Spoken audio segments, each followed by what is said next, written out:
"Don't take my children," she sobbed, until the mafia boss said, "You're all coming with me." The neon sign of the Blue Harbor Diner flickered with a buzzing, electrical hum that seemed to vibrate right through the soles of Elena Carter's worn-out sneakers. It was a sound she associated with exhaustion. The clock above the service counter read 4 in the afternoon, which meant she had exactly 12 minutes to wipe down the last 3 booths, cash out her tips, and sprint 2 blocks to the bus stop. If she missed the 4:20 bus, she would be late picking up Theo from daycare, and the center charged $1 for every minute a parent was late. That was money she simply did not have. Elena wiped a streak of grease from the Formica table, her movements automatic. She was 28 years old, but felt decades older. Her reflection in the dark window showed a woman with tired hazel eyes and dark hair pulled back in a messy, utilitarian bun. There were shadows under those eyes that no amount of drugstore concealer could hide. Shadows born from 6 months of sleepless nights and the crushing weight of a life that had unraveled with terrifying speed. "Hey, Elena, table 4 needs a refill," the manager called out from the kitchen pass-through. "I am on it," she replied, forcing a brightness into her voice that she did not feel. She grabbed the coffee pot, her wrist aching. This was her second shift of the day. She had worked the breakfast rush, taken a 2-hour break to run errands and pay half a utility bill, and then returned for the lunch turnover. It was the only way to keep the lights on in the small, second-floor apartment she shared with her 2 children in Harborview. Harborview had once been a respectable neighborhood for shipyard workers, but the shipyards had closed 20 years ago, leaving behind rusting cranes and a community slowly being choked by unemployment and decay. Now, the streets were lined with pawn shops and liquor stores, and the pavement was always cracked. Elena poured the coffee for a regular named Jerry, a retired dock worker who spent his pension on eggs and toast. "Thanks, darlin'," Jerry said, sliding a crumpled $1 bill across the table. "You look like you are carrying the weight of the world today. Just the weight of a double shift." "Jerry," she smiled, pocketing the $1. It would go into the jar for Mia's school field trip. She finished her shift in a blur of motion, clocked out, and ran for the bus. The heavy gray clouds that had been threatening rain all day finally broke open as she stepped onto the sidewalk. Cold rain soaked through her thin jacket instantly. She put her head down and ran. By the time she collected 5-year-old Theo from the daycare center and picked up 8-year-old Mia from the after-school program, Elena was drenched and shivering. But the moment she saw them, the cold seemed to recede. Theo, with his messy brown curls and gap-toothed grin, launched himself at her legs. "Mommy, we made paper airplanes today. Did you?" Elena asked, smoothing his hair back. "Did yours fly the furthest? It flew all the way to the ceiling." Mia was quieter, standing by the chain-link fence with her backpack slung over one shoulder. She was too old for her years, a byproduct of watching her mother struggle. She took Elena's hand as they walked toward their apartment building. "You look tired, Mom," Mia said softly. "I am okay, sweetie. Just a long day. We're going to have breakfast for dinner tonight. How does pancakes sound?" "Yay!" Theo cheered, splashing in a puddle. They walked up the 3 flights of stairs to their apartment. The building smelled of boiled cabbage and stale cigarette smoke. Inside, the apartment was clean but undeniably poor.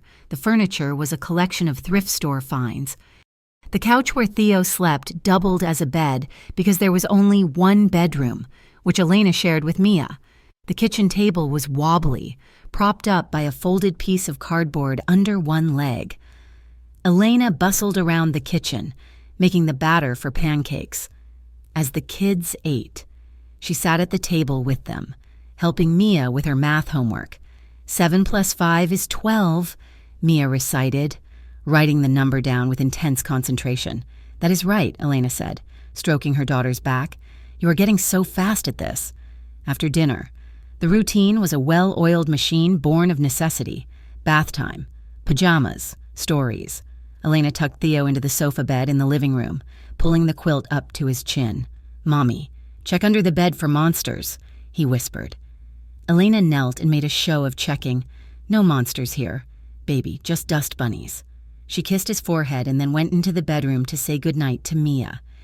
Once both children were asleep, the house fell silent, and the silence was when the panic set in. Elena sat at the kitchen table, the only light coming from the street lamp outside the window. She pulled her phone from her pocket and opened her banking app. She held her breath as the screen loaded. $37.14. She let out a shaky breath, covering her mouth with her hand. Rent was due in 4 days, the electric bill was past due, and then there were the other debts. Eric. Her late ex-husband had been a man of immense charm and terrible impulses. He had a smile that could light up a room and a gambling addiction that had burned down their lives. They had divorced 2 years ago, but his problems had followed her. When he died in a car accident 6 months ago, Elena had grieved for the man he used to be, but she had also inherited the mess he left behind because Eric had forged her signature on loan documents. She'd only found out after the funeral. Collection agencies had started calling. At first, she thought it was a mistake. Then the letters started coming, official-looking notices from agencies she had never heard of, claiming she owed thousands of dollars. She had tried to fight it, but legal aid was slow, and the creditors were aggressive. She stared at the phone screen until it went dark. She could not fall apart. Not now. Mia and Theo needed her. She stood up, checked the locks on the front door 3 times, and finally went to bed, praying that her tips tomorrow would be good. The next day at the diner, the atmosphere was tense.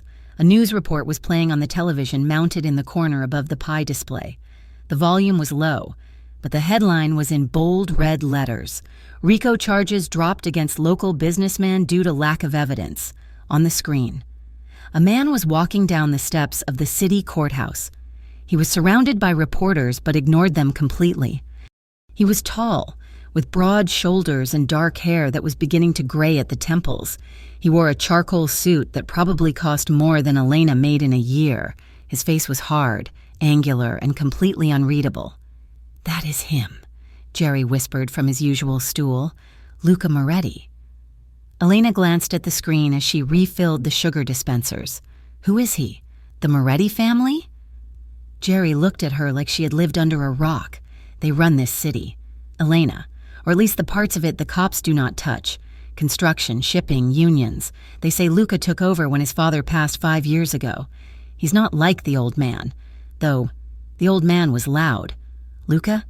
Luca is a ghost. You never see him coming. He looks like just another rich guy in a suit, Elena said, wiping the counter.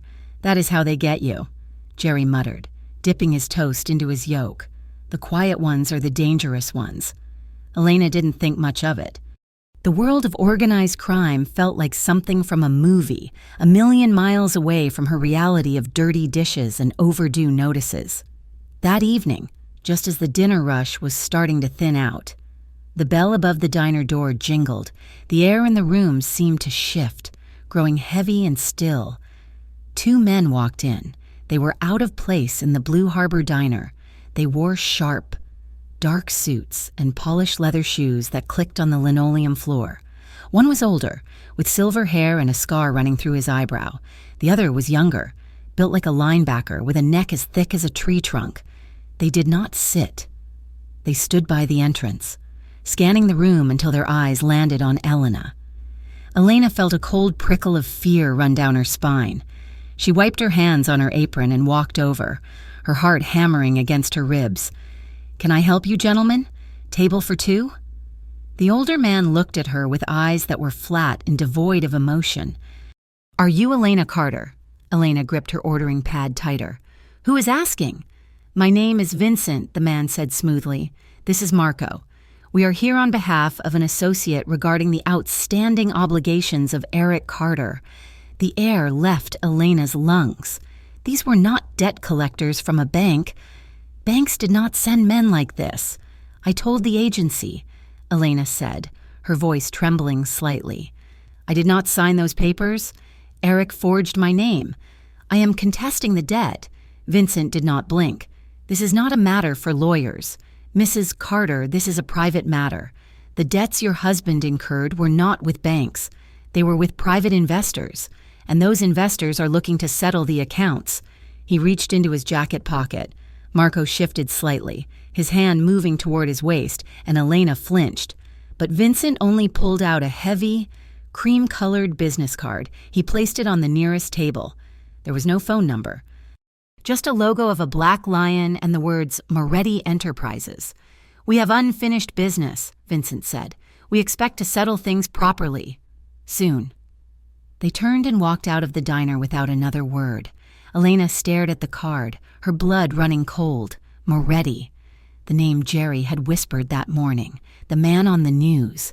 She finished her shift in a daze of terror. That night, after the children were asleep, Elena dragged a plastic bin out from under her bed. It was filled with the paperwork she'd been trying to ignore. She spread the papers out on the kitchen table. She looked closer at the logos on the overdue notices.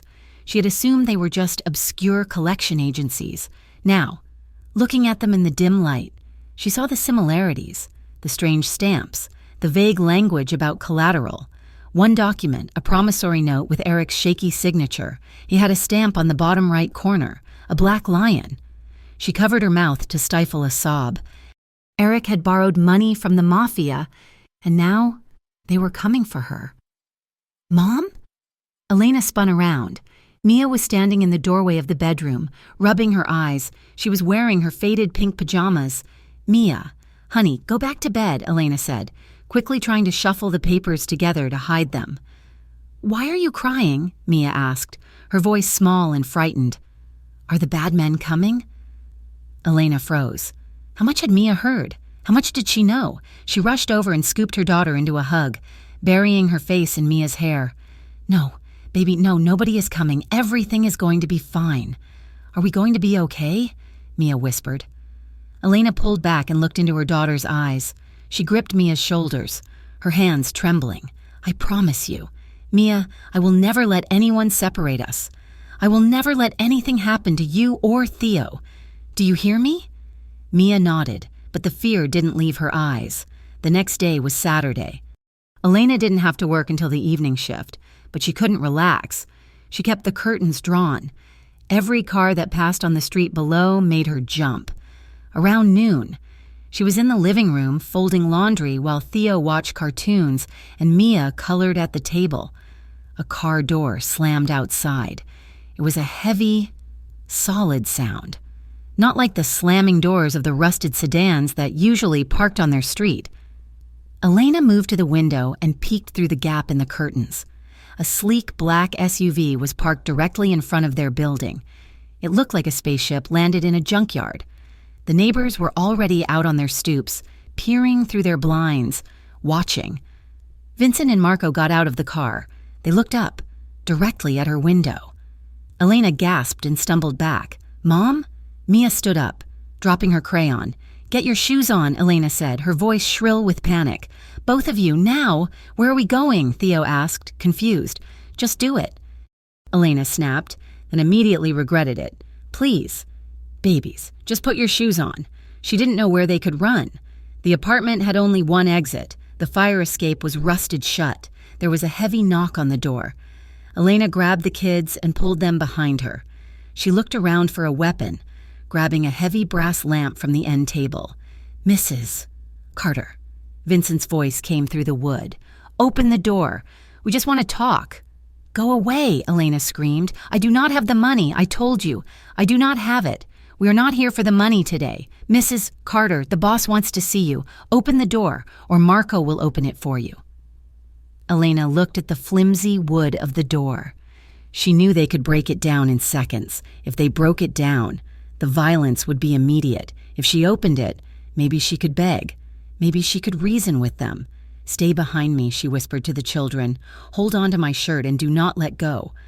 She unlocked the deadbolt with shaking fingers and opened the door. Vincent and Marco filled the hallway. They seemed enormous in the narrow space. "The boss is downstairs," Vincent said. "He wants to talk to all of you." "All of us?" Elena's heart stopped. Why would they want the children? The answer came to her with sickening clarity. Collateral. They were going to take the children to force her to work off the debt, or worse, They were going to take them to sell them. She had heard the horror stories. "No," Elena whispered. "Mrs. Carter, do not make a scene," Vincent said, stepping forward. "No," Elena screamed. She backed up, pushing the kids further behind her. "You are not taking them." Neighbors were opening their doors now, peeking out into the hallway. Vincent looked annoyed. He reached out to grab Elena's arm. "Come on, lady, do not make this hard." Elena swung the lamp. It was a clumsy, desperate strike. It hit Vincent's shoulder with a thud. He didn't even flinch. He just ripped the lamp from her hand and tossed it aside like it was a toy.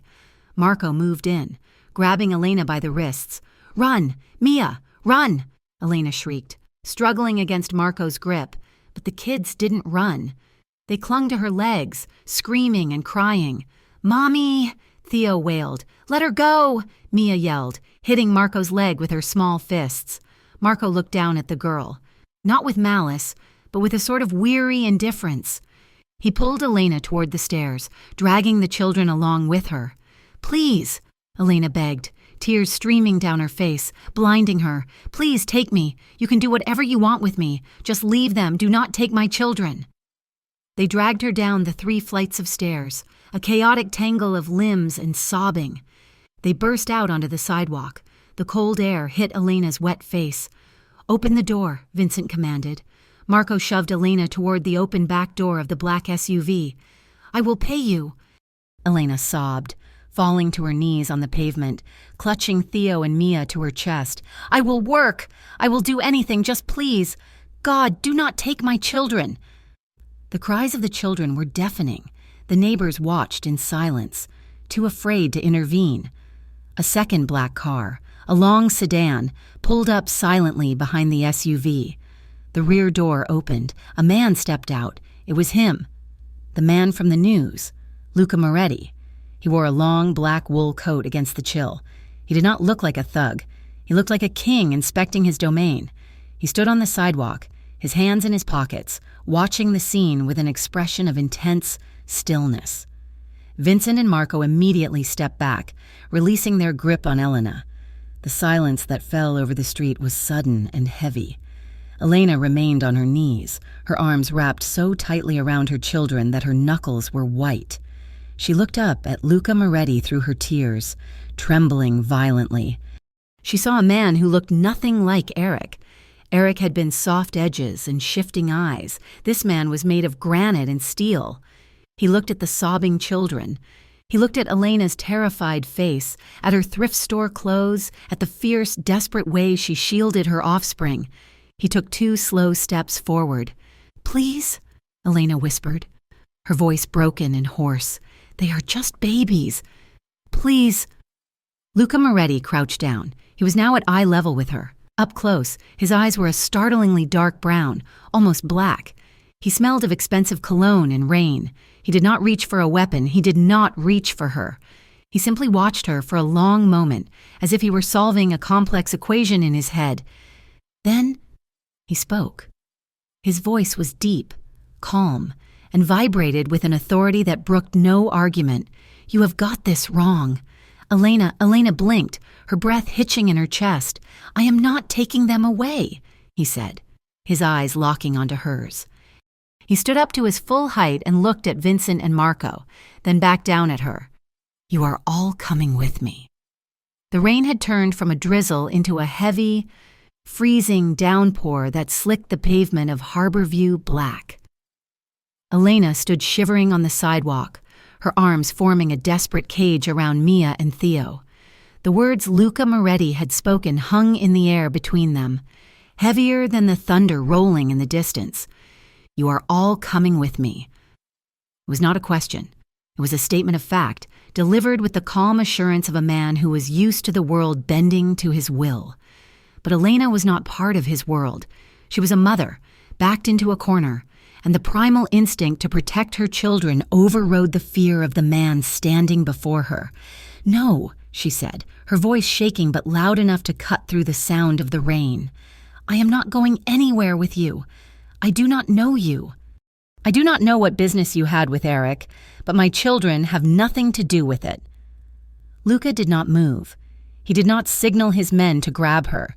He simply stood there, the rain darkening the shoulders of his wool coat, watching her with that unnerving, analytical gaze. "Elena," he said, and the use of her first name sounded strangely intimate and jarring coming from a stranger. "You need to listen to me very carefully. Your husband did not just borrow money. He borrowed money using my family name as leverage. He told people, dangerous people, that he had the backing of the Moretti organization." Elena felt a fresh wave of nausea. "Eric, even in death, his lies were suffocating her. That has nothing to do with us," she insisted, backing up toward the open door of her apartment building entrance. "It has everything to do with you," Luca countered, his voice dropping an octave, becoming harder. "When Eric died, those debts did not disappear. There are other crews in this city. People who do not operate with rules. They know you are alone. They know you have no protection. And they think that by hurting you, they can send a message to me for allowing Eric to use my name. I do not believe you," Elena said, though the tremor in her legs was getting worse. "You are just trying to scare me." "I do not have to try," Luca said quietly, as if on cue. A screech of tires echoed from the end of the block. A rusted sedan sped past, slowing down just enough for the passenger window to roll down. Elena barely had time to register the movement before something flew from the car, arcing through the air with terrifying speed. "Get down!" Luca roared. He moved faster than a man of his size should be able to, lunging forward to shield Elena and the children with his own body. But the object sailed over their heads and crashed through the glass window of the building entrance door behind them. The sound of shattering glass was explosive. Mia screamed, burying her face in Elena's stomach. Theo began to wail. The sedan peeled away, disappearing into the rainy gloom of the late afternoon. Silence returned to the street, broken only by the crunch of glass under Vincent's shoes as he walked over to the broken window. He bent down and picked up the object. It was a brick, wrapped in a piece of paper secured with a rubber band. Vincent unwrapped the note, his face grim. He walked back to Luca and handed it to him. Luca glanced at it, his jaw tightening, before turning the paper so Elena could see. The message was scrawled in thick black marker. "Blood for debt. It is the Serrano crew," Luca said, his voice devoid of any warmth now. "They know where you live. They know what you look like. That brick was a warning. Next time it will be a bullet or fire." Elena stared at the note, the ink running slightly from the raindrops hitting it. The reality of her situation crashed down on her. Her apartment, her sanctuary, the only place she could afford, was now a target. If they stayed here tonight, her children were in danger. She looked down at Mia and Theo. They were terrified, wet, and looking to her for safety she could no longer provide. She looked back at Luca. He was not gloating. He looked grim, almost resigned. "Just for tonight," she whispered, the fight draining out of her. "I can get you to a safe house," Luca said, "just until we figure this out." "One night," Elena repeated, a condition she knew she had no power to enforce. "One night." Luca agreed. He gestured to the open door of the massive armored SUV. Elena ushered the children inside, her hands trembling as she buckled them into the pristine leather seats. The interior smelled of new leather and safety. It was quiet, the heavy doors sealing out the noise of the rain and the city. Elena sat in the middle, pulling both children close to her sides. Luca walked around the vehicle and slid into the seat opposite them, facing backwards so he was looking directly at them. Vincent and Marco got into the front. The car began to move, gliding over the potholes of Harborview as if they did not exist. For a long time, no one spoke. Mia and Theo stared wide-eyed at the tinted windows, watching the blurred lights of the city pass by. They touched the leather armrest tentatively, as if afraid they might break something. Elena refused to look at Luca. She kept her gaze fixed on the back of the driver's head, her mind racing with escape plans that she knew were futile. "So," Luca said, his voice startlingly loud in the quiet cabin. He cleared his throat, looking uncharacteristically unsure of himself. "Do you kids like cartoons?" Elena looked at him sharply. He was trying to make small talk. The feared mafia boss was trying to chat with her kindergartner. Theo, who had been sniffling, looked up. He wiped his nose on his sleeve. "I like Supernova," Theo said, his voice small. "Supernova?" Luca asked, leaning forward slightly, his elbows resting on his knees. "Is he the one with the cape?" "No," Theo said, scandalized. "He has a jetpack. Capes are dangerous. You can get sucked into a jet engine." Luca's lips twitched, the ghost of a smile touching the corners of his mouth. "That is a very practical point. I never thought about that. He fights the Slime King," Theo continued, gaining confidence now that this large, scary man was taking him seriously. "The Slime King tries to cover the city in green goo, but Supernova freezes him with his ice blaster." "An ice blaster," Luca repeated, nodding slowly as if this were vital, tactical information. "That sounds effective. He has a sidekick too," Theo added, "a robot dog named Sparky. Does Sparky have a jetpack too?" "Yes, but he crashes a lot." Luca actually chuckled, a low rumble of a sound. Well, even sidekicks have to learn somewhere. Elena watched the exchange, stunned. She saw the way Luca listened to her son. He was not patronizing him. He was giving Theo his full attention, treating the rambling story of a 5-year-old with genuine respect. For a moment, the hard lines of his face softened, and the darkness in his eyes lifted. He looked less like a monster and more like a man who was simply listening. Mia, however, remained silent, pressing her face into Elena's arm, watching Luca with suspicious eyes. The drive took 40 minutes. They left the crumbling streets of Harborview and entered the gleaming steel canyons of the financial district.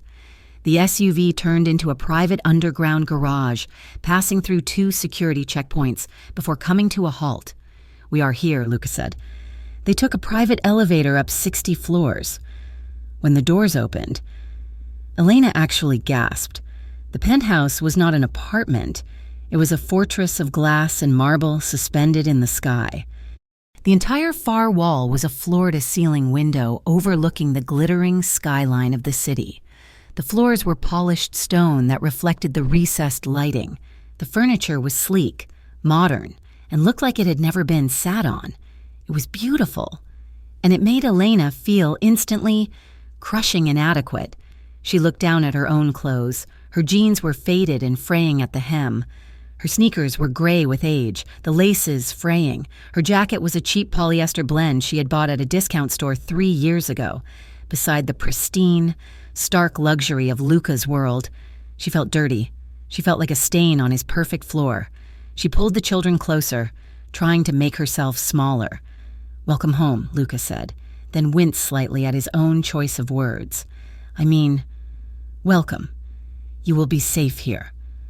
A woman appeared from a hallway to the left. She was tall, athletic, with hair pulled back in a severe ponytail and wearing a tactical vest over a black T-shirt. "This is Rena," Luca said. "She's head of security for this floor. She will help you get settled." Rena stepped forward. Her expression was serious but not unkind. She looked at Elena, then at the children, and her stance softened. "Hello, Mrs. Carter," Rena said. "Let me show you the layout." Elena hesitated, looking at Luca. He gave her a small nod. "Go ahead. I have calls to make." Elena followed Rena down a wide hallway. "This unit is completely isolated," Rena explained, her voice professional and calm. "The windows are bulletproof to .50 caliber rounds. The air filtration system is independent of the main building. There are panic buttons in every room, here by the light switch, and here by the bed." She led them into a guest suite that was larger than Elena's entire apartment. "If the alarm sounds," Rena continued, opening a closet door to reveal a heavy steel panel, "you come in here. This is the safe room. Reinforced concrete, dedicated oxygen supply, direct line to emergency services." Elena listened, her stomach churning. The luxury was a veneer. Beneath the marble and the view, this place was a bunker, a cage. Rena was not just a host, she was a guard. "Is the danger really that bad?" Elena asked, her voice trembling.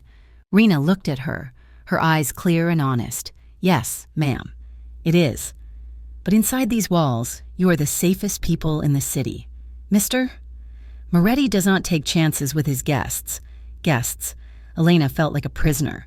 Rena helped her settle the kids. Someone had clearly made a frantic run to a store, because the guest room was stocked with toys that were still in their packaging. Building blocks, art sets, stuffed animals. There were also piles of soft, expensive blankets.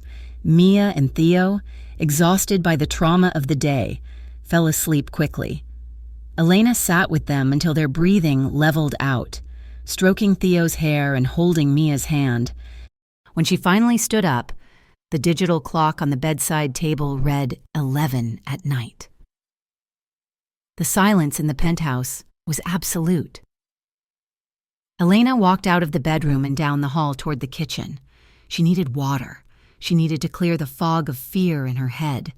The kitchen was dark, lit only by the under-cabinet lights that cast a soft glow on the granite countertops. Luca was there. He had shed his coat and suit jacket. He was wearing a white dress shirt with the sleeves rolled up to his elbows, revealing strong forearms. He was leaning against the counter, staring into a mug of tea, looking lost in thought. He looked up when she entered. He did not look surprised. "I thought you might be thirsty," he said, gesturing to a kettle on the stove. "There is chamomile. It helps with the nerves." Elena walked into the room but stayed on the other side of the massive island, using it as a barrier between them. She did not want his tea. She wanted answers. "Who are you?" she asked, her voice raw. "I am the man who is keeping you alive," Luca said simply. "That is not an answer," Elena snapped, the anger finally breaking through the fear. "You are a criminal. Everyone knows it. The news says you are a mob boss. My husband owed you money, and now my children are sleeping in a panic room because of it. Why do you care?" Luca sighed. He picked up the teapot and poured a second mug. He pushed it across the granite toward her. "I am a businessman, Elena. Sometimes that business involves people who operate outside the law. Your husband, Eric. He was a gambler, but he was also a man who wanted to be big. He came to my associates. He borrowed money to start a venture that never existed. He gambled it all away. He should have known better," Elena said bitterly. "Yes, he should have." Luca agreed, but he was reckless, and when he could not pay, he dropped my name. He told the sharks in the water that he was protected by Luca Moretti. That bought him time, but when he died, that lie fell apart, and the people he owed, they felt insulted, they felt cheated, and now they want to hurt us to get back at you? Luca nodded. "Exactly." Elena felt the tears pricking her eyes again. She gripped the edge of the granite island, her knuckles turning white. "It is not fair. We did nothing wrong. I work double shifts. I pay my taxes. I raise my children to be good people. Why is this happening to us? Because the world is not fair," Luca said softly. It was too much. The stress, the terror, the exhaustion, it all crashed down on Elena at once. A sob ripped through her throat. She covered her face with her hands, her shoulders shaking violently as she broke down. "I am so scared," she choked out, her voice muffled by her hands. "I am so terrified they are going to take my babies. I cannot lose them. They are all I have." She expected him to tell her to stop crying. She expected him to leave the room. Instead, he stayed exactly where he was. Elena looked up through her tears. Luca was standing on the other side of the island. He had not moved closer. His hands were resting flat on the countertop, open and visible. He was making sure she saw them. He was making sure she knew he was not a threat. "Elena," he said, his voice low and incredibly steady. "Look at me." She sniffled, wiping her eyes with the back of her hand. She met his gaze. "I am not here to control your life," he said. "I am not here to call in a debt. I am here because I have the power to stop this, and I will. I promise you. As long as there is breath in my body, nobody is going to touch those children. Nobody is going to touch you." His eyes were dark and intense, burning with a sincerity that caught Elena off guard. He wasn't looking at her like a victim or a nuisance. He was looking at her like she was something precious that needed to be guarded. For a moment, the air between them shifted. The fear receded, replaced by something heavier, thicker. It wasn't romance, not yet. It was a recognition of shared humanity in the middle of a nightmare. It was vulnerability meeting strength. Elena stared at him, her breath hitching. She saw the lines of fatigue around his eyes. She saw the loneliness in the way he stood in this massive, empty kitchen. "Thank you," she whispered. "Don't thank me yet," Lucas said, his voice rough. "We have a long way to go." He straightened up, breaking the spell. He picked up his mug. "Try to get some sleep. You are safe here." He turned and walked toward the hallway leading to his office. Elena drank the tea. It was warm and soothing. She stood in the kitchen for a long time, listening to the hum of the refrigerator, trying to reconcile the monster she had heard about with the man who had just promised to protect her family. Half an hour later, she walked back to the guest room to check on the children one last time. The door was ajar. She froze. She had closed it. She pushed the door open silently. Luca was standing in the doorway. He was not inside the room, just on the threshold. He was watching Mia and Theo sleep. The light from the hallway cast his shadow across the floor, but he didn't look menacing. He looked longing. His expression was unguarded, filled with a profound sadness that twisted Elena's heart. He was watching them breathe, watching the rise and fall of their small chests under the blankets, as if witnessing a miracle he couldn't quite understand. "Luca?" Elena whispered. He started slightly, turning to look at her. He didn't look embarrassed to be caught. He just looked tired. "Why are you still here?" she asked softly. Luca looked back at the sleeping children. He was silent for a long moment, the silence stretching out between them. "I grew up in places where nobody tucked me in," he murmured. His voice was barely audible, stripping away the layers of the crime boss to reveal the neglected child he had once been. He looked at Elena, his eyes searching hers for a second, before he seemed to remember who he was. "Don't take this for granted," he said, gesturing vaguely at the peaceful room. Then he turned and walked away down the dark hallway, his footsteps silent on the polished stone, leaving Elena standing there, unsettled, confused, and oddly, deeply moved. The routine of the penthouse was a strange, gilded cage that Elena Carter could not quite figure out how to navigate. 3 days had passed since Luca Moretti had swept her and the children out of the rain and into his world of steel and silence. 3 days of living in a suspended reality where the towels were thicker than her winter coat and the refrigerator was always full. Yet the front door was locked from the outside by men with earpieces. Elena tried to maintain a sense of normalcy for the children, clinging to the rituals of motherhood as if they were life rafts. At 7 a.m, she stood in the gleaming, chef-grade kitchen, packing plastic superhero lunchboxes. She sliced apples and made peanut butter sandwiches on a countertop that probably cost more than her entire education. "Have you got your math book?" Elena asked, smoothing down Mia's hair. Mia nodded, hoisting her backpack. "Do we have to take the big car again?" The other kids stare. "It is just for a little while." "Honey," Elena said, forcing a cheerful tone she did not feel. "It is like having a VIP escort, like in the movies." They took the elevator down to the garage. Vincent was waiting by the black-armored SUV. He did not smile, but he held the door open for them with a nod of respect. Elena watched them drive away, a knot of anxiety tightening in her stomach until the taillights disappeared. She was terrified every second they were out of her sight, but Rena, the bodyguard, had assured her that the school run was the most secure operation in the city. Once they were gone, the silence of the penthouse was deafening. Elena retreated to the guest bedroom to make a phone call she had been dreading. She sat on the edge of the bed and dialed the number for the Blue Harbor Diner. "Hey, Sal," she said when her manager answered. "Elena? Where have you been? You missed 3 shifts. I was about to fire you." Sal barked, though there was worry beneath his gruffness. "I'm so sorry. Sal, I am dealing with some family issues, an emergency. Is everything okay with the kids?" "They are fine. It is just complicated. I need a few more days, maybe a week." Sal sighed, the sound of sizzling bacon crackling in the background. "Look, you are my best waitress. Elena, but I cannot hold the spot forever. Take the week. But if you are not back by Monday, I have to hire someone else." "Thank you." "Sal, really?" She hung up, feeling a wave of guilt wash over her. She was lying to the people who had been her lifeline. She was hiding in a castle while her real life gathered dust and debt. While Elena waged her internal war, Luca Moretti was fighting a very different kind of battle in his study down the hall. The room was dark, smelling of mahogany and old paper. Luca sat behind his desk, staring at a spreadsheet on his tablet. Vincent stood on the other side, looking grim. "We paid off the gambling debts to the Irish crew and the tossing syndicate," Vincent reported. "They took the money and closed the books. Eric's slate is clean with them. And the Serranos?" Luca asked, not looking up. Vincent hesitated. "That is the problem, boss.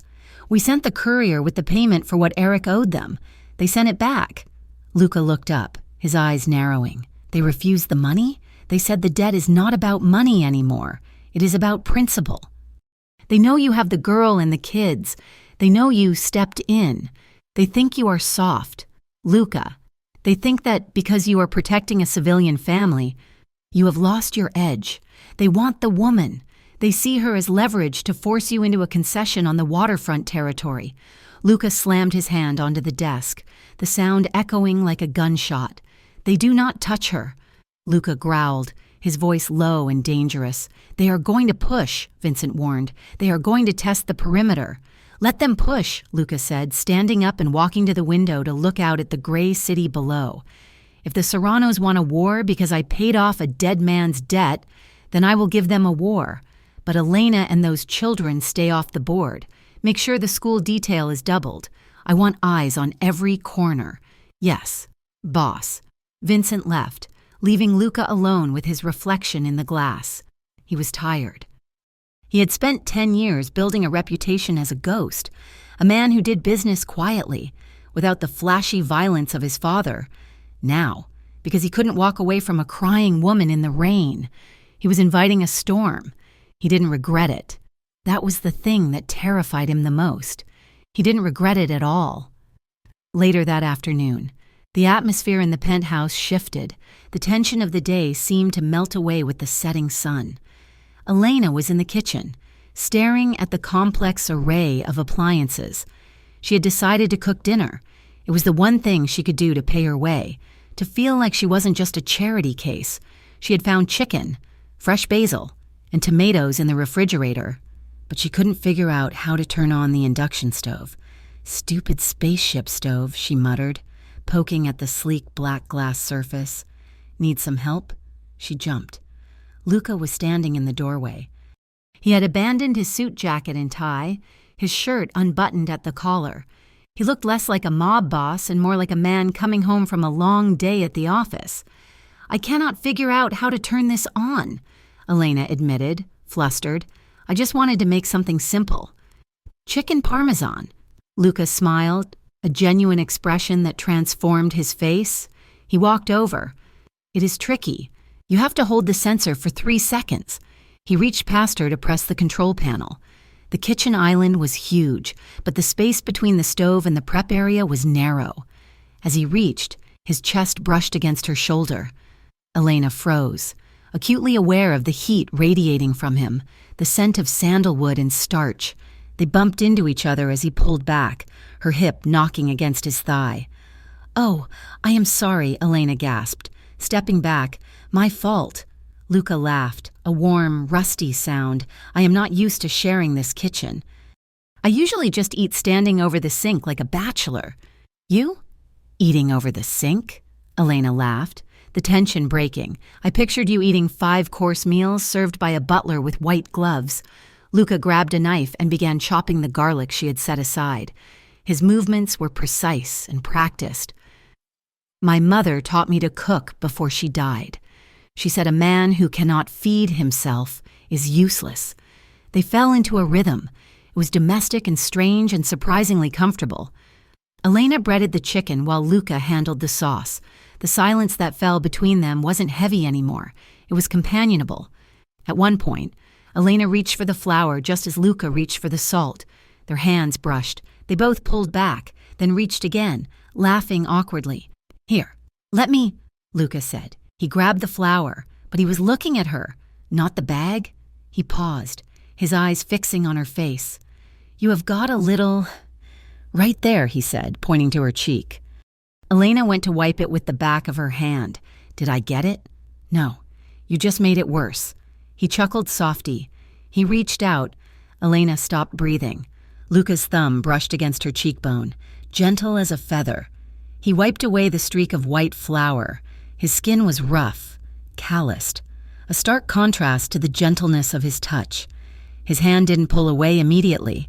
It lingered, his thumb resting near the corner of her mouth, his dark eyes searching hers. For a second, the only sound was the bubbling of the tomato sauce on the stove. Elena felt a flush rising up her neck, heat that had nothing to do with the cooking. She saw Luca's pupils dilate, saw the moment he realized he was standing too close, touching her too intimately. He cleared his throat and stepped back, breaking the connection. Sauce is burning, he muttered, turning back to the stove. Right, Elena breathed, her heart hammering against her ribs. The sauce. Dinner was a quiet affair, but the air was charged. Even the kids seemed to sense it, eating their chicken with less chatter than usual. After the meal, Elena put Mia and Theo to bed, reading them an extra-long story until they finally drifted off. When she came back out to the living room, the lights were dimmed. Luca was sitting on the large leather sectional, watching the news with the volume muted. Elena hesitated, then sat down on the other end of the couch. She pulled her legs up under her, hugging a throw pillow. It was a cold night, the wind howling against the glass of the skyscraper. Luca looked at her, then picked up a cashmere throw blanket from the back of the sofa. He unfolded it and offered the edge to her. Cold? He asked. A little, she admitted. They shared the blanket. It was a small thing, but it felt monumental. Under the soft wool, their legs were inches apart. So, Luca said, staring at the silent TV screen. What did you want to be? Before all this? Before Eric? Elena picked at a loose thread on the pillow. I wanted to be a nurse. I did 2 years of nursing school before I got pregnant with Mia. I had to drop out to work. Eric. He did not like the idea of me working long shifts at the hospital. He wanted me home. You would be good at it, Luca said thoughtfully. You have gentle hands. You are protective. That is what a nurse needs. I still dream about it, Elena whispered. Sometimes, when I am wiping down tables at the diner, I imagine I am checking charts. I imagine I am helping people heal instead of just serving them coffee. What about you? Did you always want to be... this? She gestured vaguely at the penthouse. At him. At the criminal empire implied by his presence. Luca laughed, but it was a bitter sound. No. I wanted to be an architect. An architect. Elena looked at him in surprise. Luca lifted his hand, tracing a shape in the air with his index finger. I love the idea of building things, structures that last, places where people could live and be safe. I used to draw blueprints in my notebooks in high school. Bridges, skyscrapers, libraries. He stared at his hand, tracing invisible lines of a building that would never exist. My father found the notebooks, he said quietly. He burned them. He told me that Morettis do not build houses for other people. We own the people who live in them. Elena's heart ached for him. She saw the tragedy of him then, a builder forced to become a destroyer. She reached out and touched his forearm, where his sleeves were still rolled up. There was a long, jagged scar running from his wrist to his elbow, pale against his olive skin. How did you get this? She asked softly. Luca stiffened. His muscles contracted under her fingers, hard as iron. For a second, she thought he would pull away or get angry, but he didn't. He watched her hand on his arm, mesmerized by the contact. I was 19, he said, his voice raspy. A disagreement with a rival crew, a knife fight in an alley behind a warehouse. I blocked the blade to keep it from hitting my chest. He looked at her, his expression raw. It was the first time I realized that my life was not my own, that I was just a weapon my father had forged. Elena didn't pull away. She moved her thumb, slowly rubbing circles over the scar tissue. It was a gesture of comfort, of healing. "It is not just a weapon," she whispered. "It is a shield. You are using it to protect us."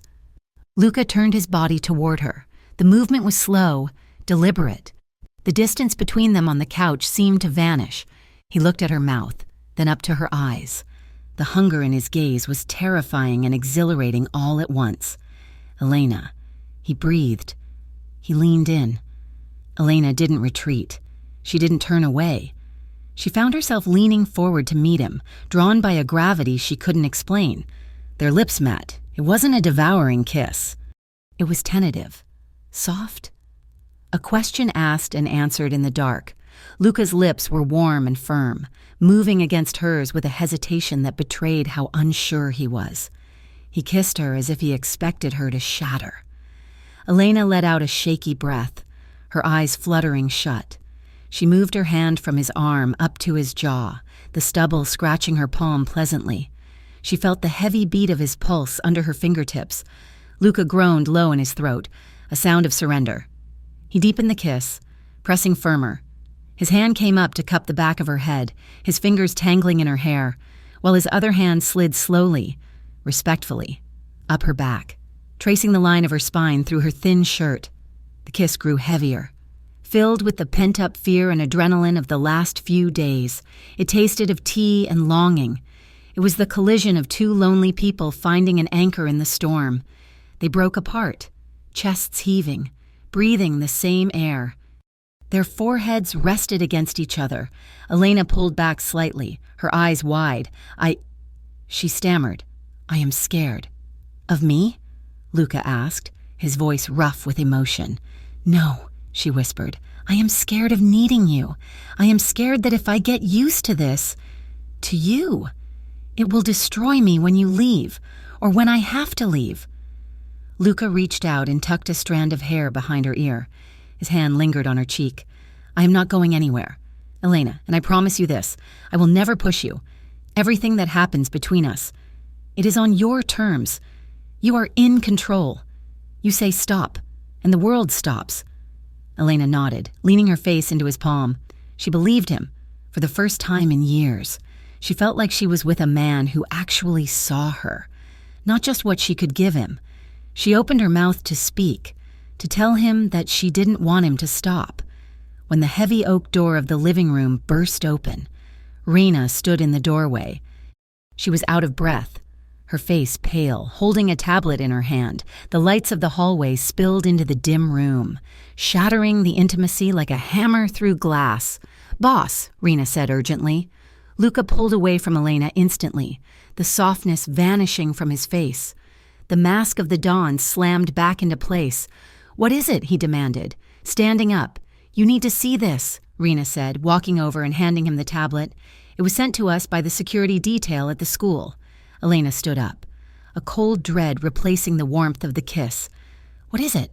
Is it the kids?" Luca looked at the screen. His jaw clenched so hard a muscle feathered in his cheek. He turned the tablet so Elena could see. It was a photo of the elementary school wall, near the playground entrance where she usually dropped Mia off. Someone had spray-painted bright red letters across the brick. "Moretti whore? We see you." Elena brought her hands to her mouth, a stifled cry escaping her lips. The threat wasn't vague anymore. It wasn't just a brick through a window. They had gone to her children's school. They knew exactly where Mia and Theo were. They were watching. Lucas stared at the photo, his eyes turning into two black pits of fury. "Get the car," he said to Rena, his voice ice cold, "and tell the men to suit up. We are going to war." The silence in the penthouse was different now. It was no longer the quiet of luxury. It was the suffocating silence of a fortress under siege. For the last 4 days, Mia and Theo had not left the 64th floor. The vibrant chaos of the elementary school playground had been replaced by a stern-faced private tutor named Mrs. Gable, who sat at the dining room table with flashcards and a dry erase board. Luca had arranged it all within hours of the graffiti incident, pulling strings with the school board to cite a family emergency while hiring the best educators money could buy. Elena stood by the kitchen island, watching them. Theo was wiggling in his chair, clearly bored, while Mia stared out the floor-to-ceiling window at the city below, looking like a prisoner in a glass tower. "I hate this," Mia muttered, slamming her pencil down. "I miss my friends. I miss recess. Mrs. Gable smells like mothballs." "Mia, be nice," Elena said, though her heart wasn't in the reprimand. She walked over and squeezed her daughter's shoulder. "It is just for a little while longer. Honey, until things settle down." "When will that be?" Mia asked, looking up with eyes that were too old, too aware. "When the bad men go away?" Elena felt a sharp pang of guilt in her chest. She had brought this upon them. By accepting Luca's help, she had traded poverty for danger. They were warm. They were fed. They were clothed in soft fabrics, but their freedom had been stripped away. She felt like she was failing them in a whole new way. The elevator chimed at the end of the hall, signaling Luca's return. The atmosphere in the apartment shifted instantly. For the past 2 days, Luca had been a ghost. He came and went at odd hours, his face drawn and gray with exhaustion. He spoke in monosyllables. He avoided eye contact.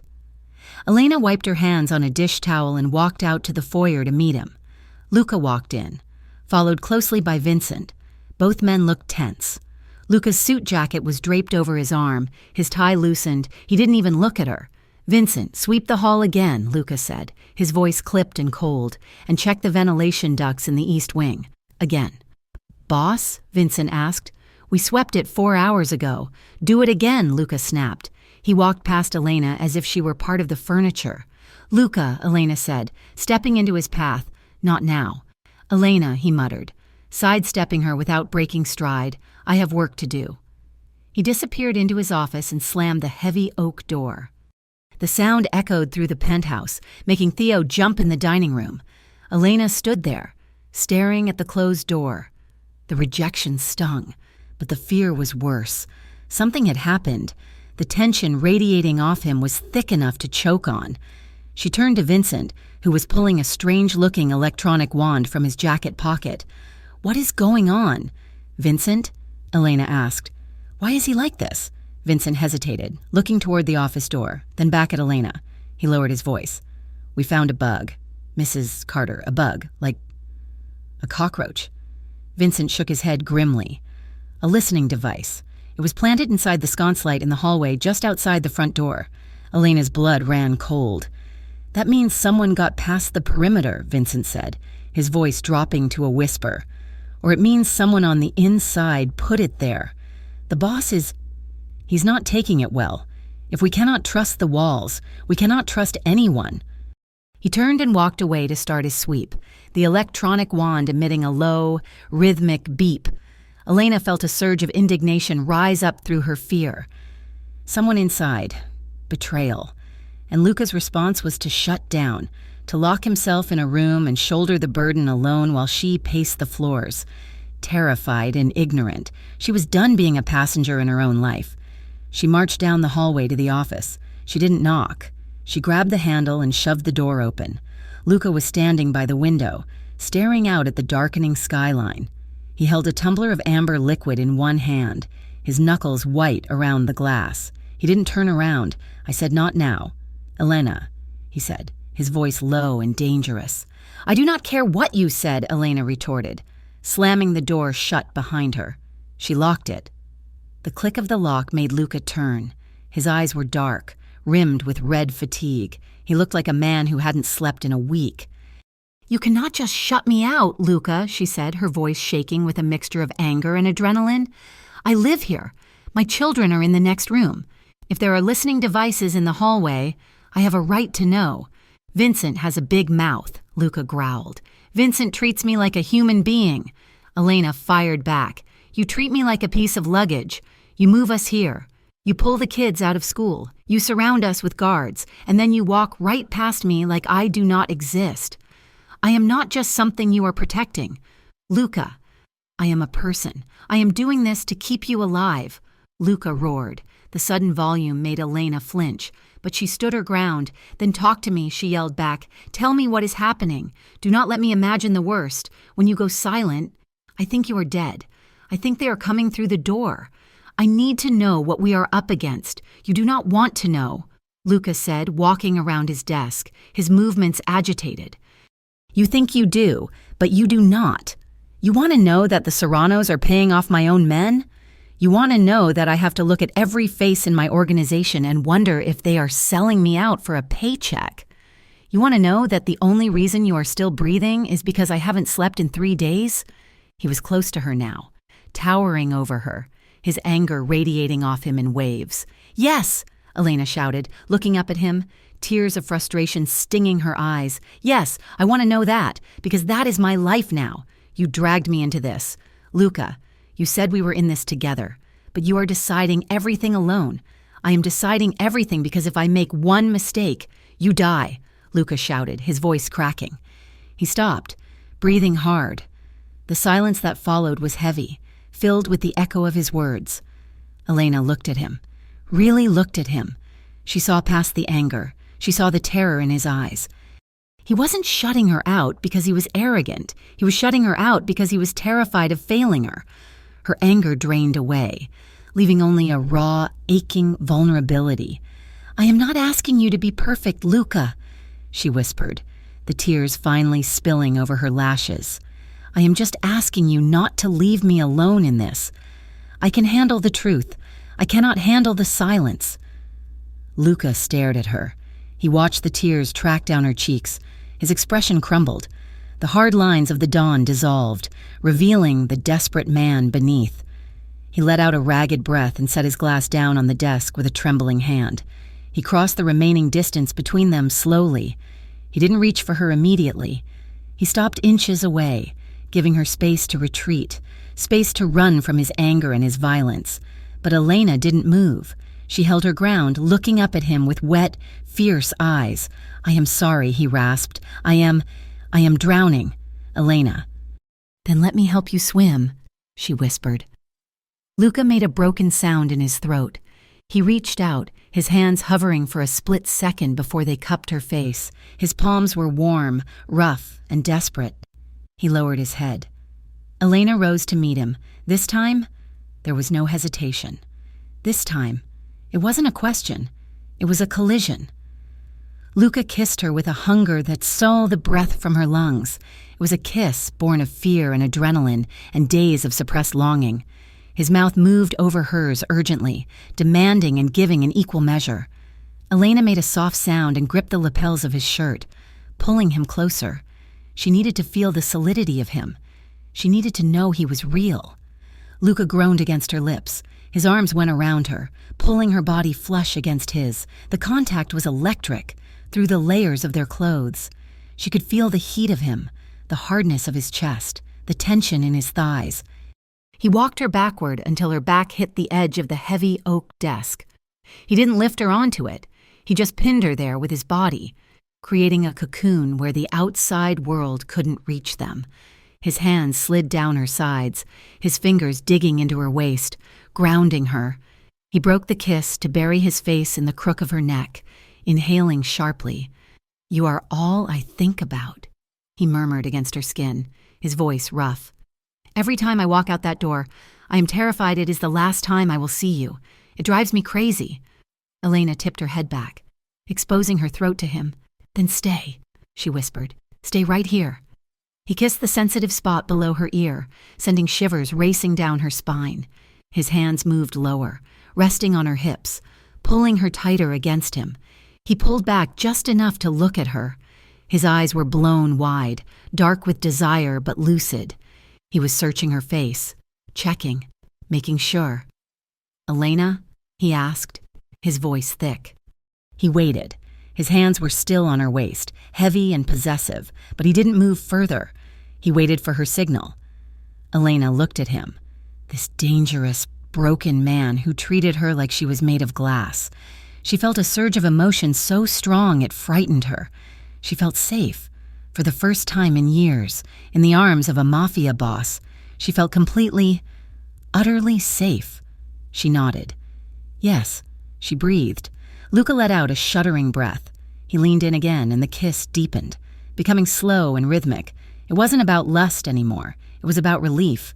It was two people clinging to each other in the dark. His hands roamed over her back, memorizing the shape of her. Elena ran her fingers through his hair, feeling the tension slowly bleed out of his muscles. They stood there for a long time, just breathing each other in, their bodies pressed together, finding a harbor in the middle of the war. An hour later, the office was quiet. They were lying on the leather couch in the corner of the room. They were fully dressed, but wrapped so tightly in each other's arms that it was hard to tell where one ended and the other began. Luca was lying on his back, one arm thrown over his eyes, the other wrapped around Elena, who was curled on her side with her head on his chest. His shirt was rumpled, the top buttons undone. Elena traced the pattern of the buttons on his shirt with her index finger. She could hear the steady thump of his heart beneath her ear. It was a slow, reassuring rhythm. "This is not normal, is it?" she whispered into the quiet. Luca shifted slightly, moving his arm to look at her. He tucked a loose strand of hair behind her ear, his touch incredibly gentle. "No," he admitted softly. "None of this is normal. Normal people watch television and complain about the weather. They do not have bodyguards and panic rooms. I do not think I remember what normal feels like," Elena confessed. Luca tightened his hold on her. "I will give it to you, Elena. One day, I will give you a boring life, a life where the only thing you have to worry about is burnt toast and late library books." Elena smiled sadly against his chest. "Can you really do that? Can you really just walk away?" "I do not know," Luca said, his voice solemn. "But for you, I would burn it all down just to try." The sentiment hung in the air, heavy and sweet. Elena closed her eyes, letting herself believe him, just for a moment. She let herself imagine a house with a yard, a kitchen where they cooked together without guards outside the door, a life where Luca was just a man, not a myth. The peace was shattered by the buzzing of Luca's phone on the coffee table. It was a harsh, mechanical sound that made them both jump. Luca sat up, the tenderness vanishing from his face instantly. He reached for the phone. Elena sat up too, smoothing her hair, her heart starting to pound again. Luca looked at the screen. His expression darkened. "What is it?" Elena asked. "It is a message," Luca said, "from an unknown number." He tapped the screen. A video file began to play. Elena leaned in to watch. The video was grainy, shot from a moving vehicle. It showed a street at night. Rain was falling. Elena gasped as she recognized the cracked sidewalk. The flickering streetlight. It was her old apartment building in Harborview. The camera panned up, zooming in on the dark windows of her unit. Then the scene cut. It was the Blue Harbor Diner. The camera moved slowly past the front window, lingering on the counter where Elena used to stand. A voice over the video spoke. It was distorted, deep and metallic. "There is nowhere to hide. Luca, we know where she came from. We know where she belongs. Any place she ever called home is fair game. We will burn the past to get to the future." The video ended with a static hiss. Luca froze. The phone looked like it might snap in his grip. "They were at your apartment," he whispered, his voice vibrating with a terrifying rage. "They were at the diner." Elena felt sick. The violation was visceral. They were hunting her ghost. They were threatening the only places she had known. "Sal," she whispered, "my manager, the neighbors, are they going to hurt them?" Luca stood up abruptly. He began to pace the room, the energy of the predator returning. "They are trying to flush us out. They are threatening your past to make me reckless in the present." He walked to his desk and hit a button on the intercom. "Vincent, get the lieutenants. Get the tactical team. I want everyone in the conference room in 10 minutes. Luca, what are you doing?" Elena asked, standing up, her hands trembling. "I am done playing defense," Luca said, turning to her. His eyes were cold. "Hard flint. They want a war? I'm going to bring the war to their doorstep. I'm going to hit the Serrano strongholds tonight. I'm going to wipe them off the map before they can strike a match near your old life." "No," Elena said, stepping toward him. "Luca, stop." "I cannot stop. Elena, they threatened you. You are talking about killing people," Elena cried. "You are talking about starting a bloodbath in the streets. I am talking about survival." Elena grabbed his arm. He stopped, looking down at her hand. "If you go out there and start shooting, it never ends. She pleaded, her voice cracking. You kill them. Their brothers come for you, then you kill them, and someone else comes for us. It is a circle. Luca, and my children are stuck in the middle of it. Luca looked at her, his face torn between fury and logic. I have to do something, he said. I cannot let them threaten you. Then be smarter than them. Elena begged. Do not be the thug they think you are. Be the architect you wanted to be. Build a way out. Do not just burn everything down. Luca stared at her for a long, agonizing moment. The rage in his eyes battled with the plea in hers. He looked at the phone, then back at the woman who had just been in his arms. He took a deep breath, running a hand over his face. He walked over to the desk and pressed the intercom button again. Vincent canceled the tactical team. He looked at Elena, his expression grim but controlled. Get me Detective Harper on the secure line. Elena let out a breath she didn't know she was holding. She didn't know who Detective Harper was or what kind of deal Luca was about to make, but she knew that for tonight. The guns would stay in their holsters. She had saved him from himself. But as she looked at his troubled face, she wondered if she had just bought them time, or if she had just stepped deeper into the spider's web. The meeting took place in the desolate quiet of an industrial underpass, where the concrete pillars were stained with decades of exhaust, and the only sound was the rhythmic thumping of tires on the highway far overhead. It was a place where sunlight struggled to reach, a fitting setting for a deal that felt like selling a piece of one's soul. Luca Moretti stood by the hood of his sedan, his hands deep in the pockets of his coat. Opposite him stood Detective Harper, a man whose rumpled suit and weary, bloodshot eyes told the story of a career spent wading through the city's filth until he had become part of it. Harper held a lit cigarette that glowed like a single angry eye in the gloom. You are giving me the keys to the kingdom, Harper said, smoke curling from his lips as he flipped through the thick manila envelope Luca had placed on the hood. This is the entire Serrano distribution network. Warehouses, drop points, the names of their suppliers. You know this is going to start a bloodbath, right? I am ending a war, not starting one, Luca replied, his voice flat and echoing slightly against the concrete. If you hit them all at once, tonight there is no war. There is just a vacuum. Harper chuckled, a dry, rattling sound. And you step into the vacuum? Is that the play? You use the badges to take out your competition? I am stepping out, Luca said. Harper paused, looking up from the documents. He studied Luca's face with cynical amusement. You? Stepping out? You were born in this life, Moretti. You do not just retire. You either go to prison or you go in a box. I am changing the rules, Luca said, ignoring the jab. That file gives you the biggest bust of your career. It makes you the hero who cleaned up the waterfront. It guarantees your pension and a promotion. And what is the price? Harper asked, tapping the ash from his cigarette. Because we both know this isn't charity. My record, Luca said. The old charges from 5 years ago. The racketeering investigation that is still open.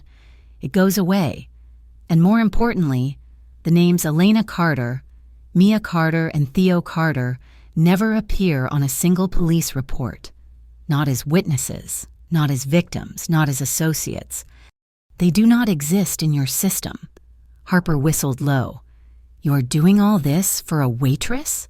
She's not just a waitress, Luca said, his tone dropping to a temperature that made Harper straighten up instinctively. Do we have a deal, Detective?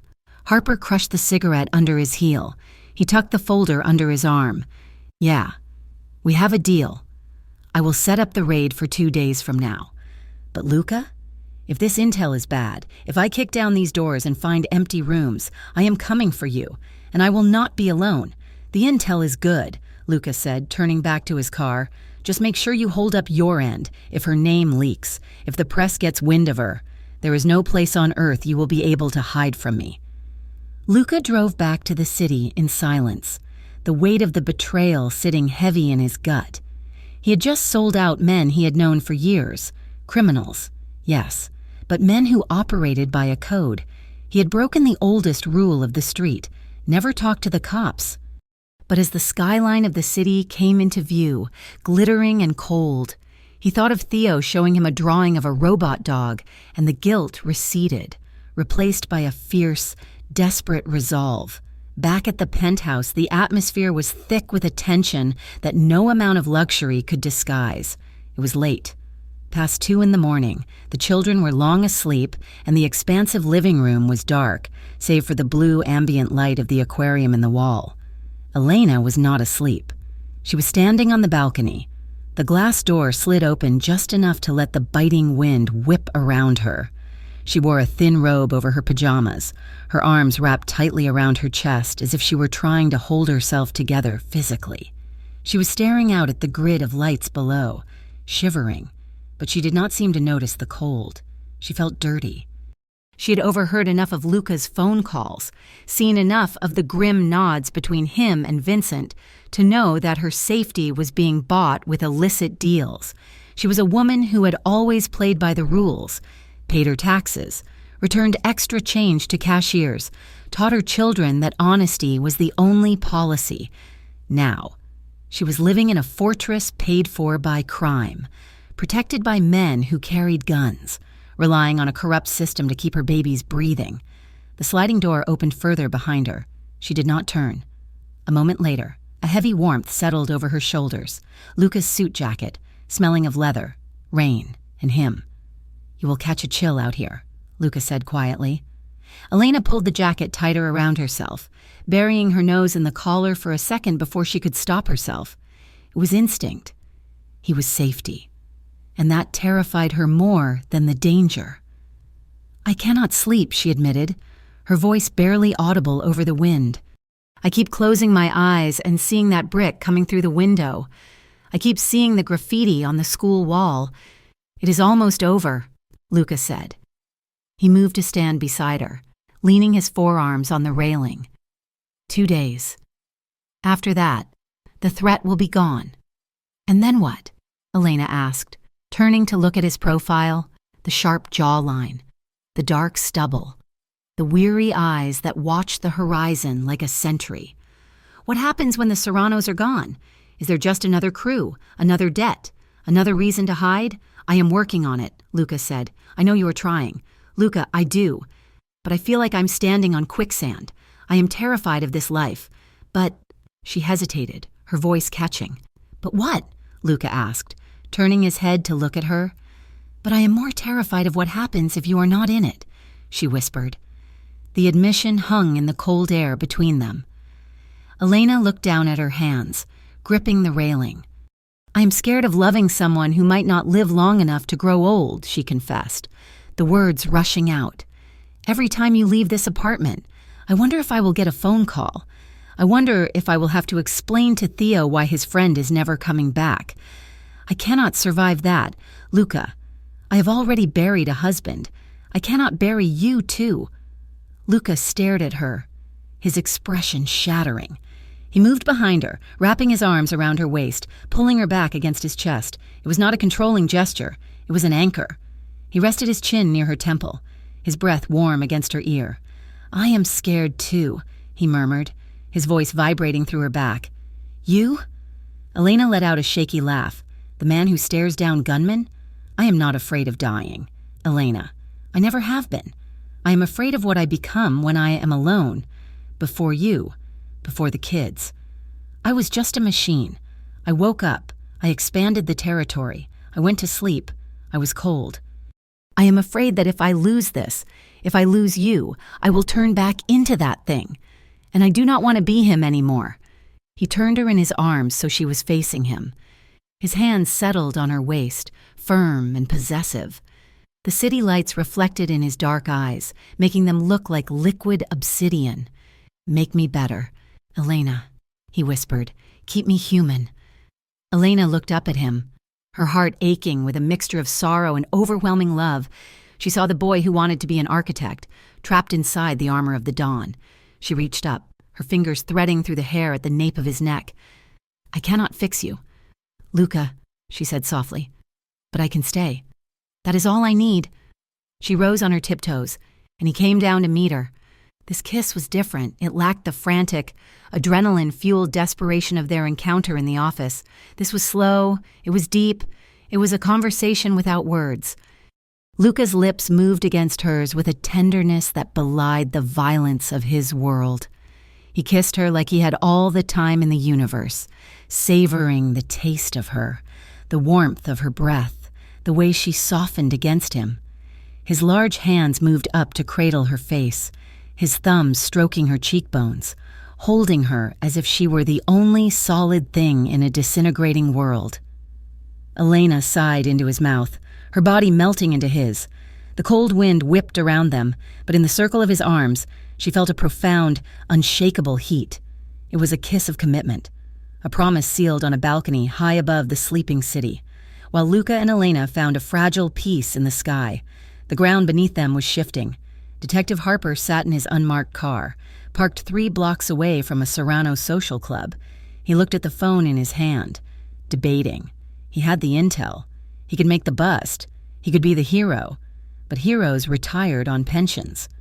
Harper wanted more than a pension. He dialed a number that was not in his contacts list. "Yeah?" a voice answered. "Rough. Suspicious." "Tell the boss I have something he wants to buy," Harper said, his voice low. "I know where the hit is coming from, and I know when."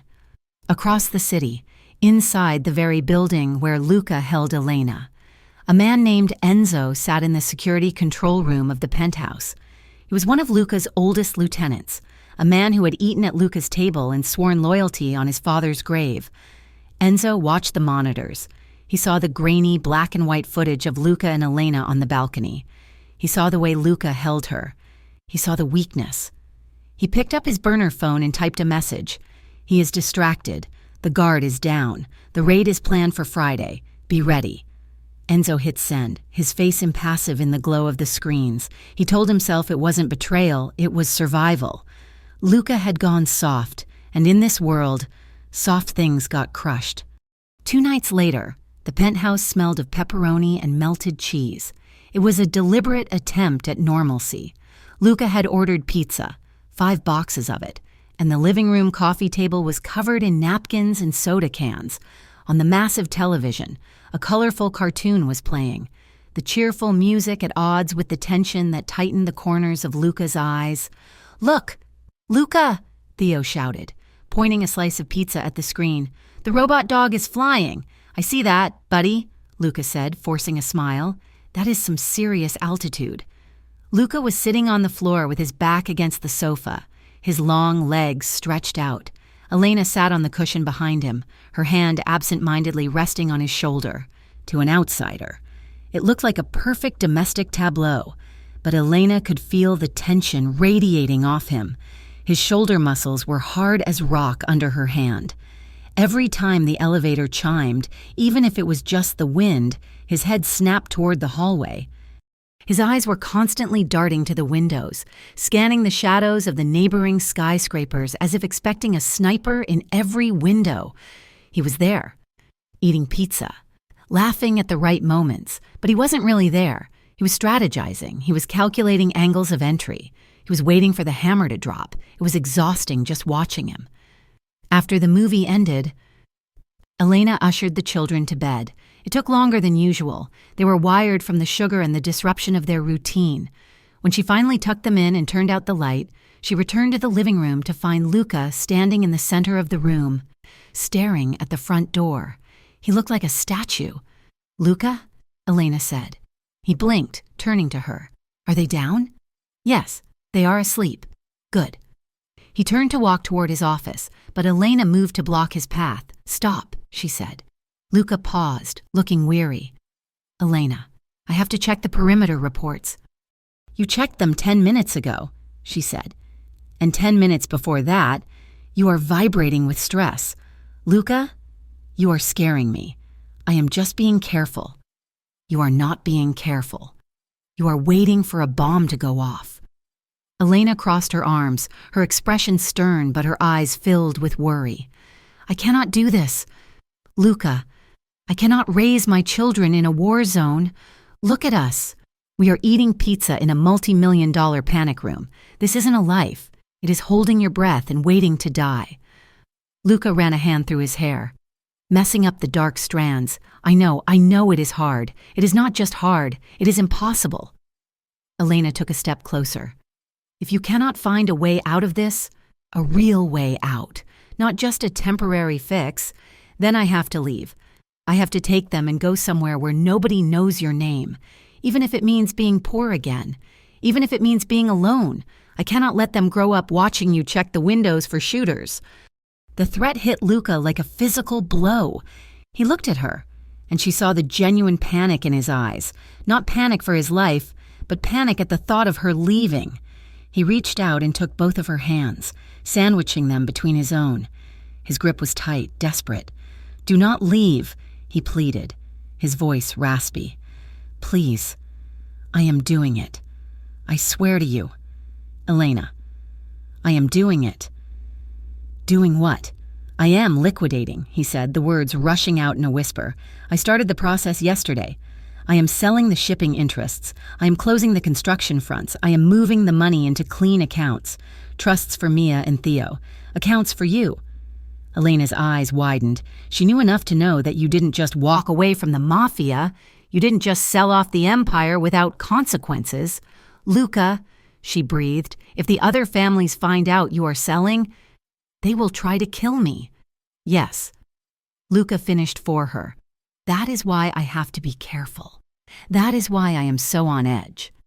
I am trying to dismantle a bomb while I'm still holding it, but I am doing it. For you. For us." He looked at her with such naked intensity that Elena felt her knees go weak. He was dismantling his entire life, everything he had ever known, just to give her the boring life she had asked for. "I just need time," Luca whispered, lifting her hands to press his forehead against her knuckles. "I need you to trust me for a few more days. The raid on the Serranos happens tomorrow night. Once they are gone, the biggest threat is neutralized. Then I can disappear. We can disappear." Elena looked down at his bent head. She felt the tremor in his hands. She realized then the magnitude of the burden he was carrying. He was fighting the world for her. "Okay," she whispered, pulling one hand free to stroke his hair. "Okay, Luca, we are here. We are not going anywhere." He let out a long exhale and pulled her into a hug, burying his face in her neck. They stood there in the living room, surrounded by empty pizza boxes, holding on to each other as the storm gathered outside. The next day, the day of the planned operation, the penthouse felt like the inside of a drum that was being slowly tightened. The air was brittle. The sky outside was a slate gray, promising another storm. Luca was gone most of the day. Meeting with Harper and finalizing the details of the raid, Elena stayed with the children, trying to keep them occupied with board games, but her hands shook every time she rolled the dice. In the late afternoon, Rena came into the living room. She was not wearing her usual security uniform. She was wearing full tactical gear, bulletproof vest, extra magazines on her belt, a heavy sidearm strapped to her thigh. "Mrs. Carter," Rena said calmly, "could you come with me for a moment?" Elena felt a spike of fear. "What is it? Is something wrong?" "Just protocol. Ma'am, Mr. Moretti wants you to be aware of all contingencies." Elena told Mia to watch Theo for a minute and followed Rena into the master bedroom. Rena walked to the large walk-in closet. She pushed aside a rack of Luca's expensive suits and pressed her hand against the back panel of the wood. There was a soft click, and a section of the wall popped open. Behind the suits was a dark, narrow tunnel. "This is the emergency egress," Rena explained, her voice devoid of emotion. "It leads to the service elevator shaft. There is a ladder that goes down 3 floors to a maintenance level, which connects to the neighboring building." Elena stared at the dark hole. It looked like a mouth waiting to swallow them. "Why are you showing me this now?" Elena asked, hugging herself. "Because tonight is the operation," Rena said, turning to look at her. "And in my line of work, we hope for the best, but we plan for the worst. If the alarm sounds, the specific alarm, the double tone, you do not wait for me. You do not wait for Luca. You take the children. You get into this tunnel and you run. Do you understand?" Elena looked at the gun on Rena's hip. She looked at the dark tunnel. She thought of Luca out there in the city, walking into a trap he didn't know existed. "I understand," Elena whispered. She walked back out to the living room, where Mia and Theo were laughing at a cartoon. She sat down on the floor with them and pulled them close, smelling their shampoo, memorizing the feel of them. Outside. The first drops of rain began to hit the glass. The sun was setting on the city, and somewhere in the darkness, the pieces of the trap were clicking into place. The digital clock on the bedside table flickered from 9:59 to 10 o'clock. Outside the reinforced glass of the penthouse, the city was a tapestry of rain-smeared lights, oblivious to the fact that a war was about to start. Luca was pacing in the living room, checking his watch every 30 seconds. The raid on the Serrano compound was scheduled to begin at 10:05, in 5 minutes. The police, acting on the intel Luca had provided to Harper, would kick down the doors of his rivals. It was supposed to be the end. But at 10:01, the world fractured. A siren did not wail in the distance. Instead, a piercing, discordant alarm screamed from the speakers inside the penthouse itself. It was not the fire alarm. It was the perimeter breach alert, the double tone Rena had warned Elena about just yesterday. Luca froze for a split second, his face draining of color as he looked at the security panel on the wall. The lights were flashing red in the lobby, the elevator shaft, and the stairwell. "Enzo," Luca whispered, the name tasting like ash in his mouth. He did not need to ask how it happened. Only someone with top-level clearance could override the outer defenses without triggering a lockdown sooner. Enzo had not just betrayed him. He had opened the gates. Luca moved. He was no longer the anxious man pacing the floor. He was a soldier. "Elena!" he roared, his voice cutting through the shriek of the alarm. "Get the kids! Now!" Elena was already moving. She scrambled off the couch where she had been folding laundry, her heart hammering against her ribs like a trapped bird. She rushed into the bedroom where Mia and Theo were sleeping. "Mia! Theo, wake up!" she screamed. Shaking them awake, the children woke up crying, confused by the noise and their mother's terror. "Mommy?" Theo wailed. Elena did not have time to explain. She scooped Theo up into her arms and grabbed Mia's hand, dragging her out of the bed. "We have to go. Baby, we have to run." She pulled them into the hallway. Chaos reigned. The serene luxury of the penthouse had vanished. Security personnel were sprinting past them, shouting codes into radios. "Contact in the lobby," a guard yelled. "They are in the elevator." "Get them to the safe room," Luca shouted. Appearing at the end of the hall, he had a handgun in his grip, held low by his thigh. He looked terrifying and reassuring all at once. He ran to them, ushering them toward the master bedroom. The sounds of gunfire erupted, not from the street, but from the stairwell door just outside the apartment entrance. It was a dull, popping sound, heavy and rhythmic, vibrating through the floorboards. Elena gasped, clutching Theo tighter. The war wasn't out there. It was here. Luca shoved them into the master bedroom and ran to the walk-in closet. He ripped the clothes aside and hit the panel. The hidden door to the safe room hissed open. It wasn't the escape tunnel Rena had shown her. That was compromised if the elevators were taken. This was the panic room, the steel box. "Get in," Luca ordered. Elena ushered the sobbing children inside. The room was small, lined with concrete and stocked with water and monitors. Rena was already there, checking the oxygen levels, her weapon drawn. Luca stood in the doorway. He did not step inside. "Luca!" Elena cried, reaching for him. "Come in! I cannot!" he said, his voice straining over the sound of the alarms. "If I come in, they will drill the door. I have to hold the hallway. I have to buy time for the police to get here." "No!" Elena screamed, stepping back toward him. "No, you promised. You promised we would be safe." "I am keeping that promise," Luca said. He reached out and cupped her face with his free hand. His palm was warm, sweating slightly.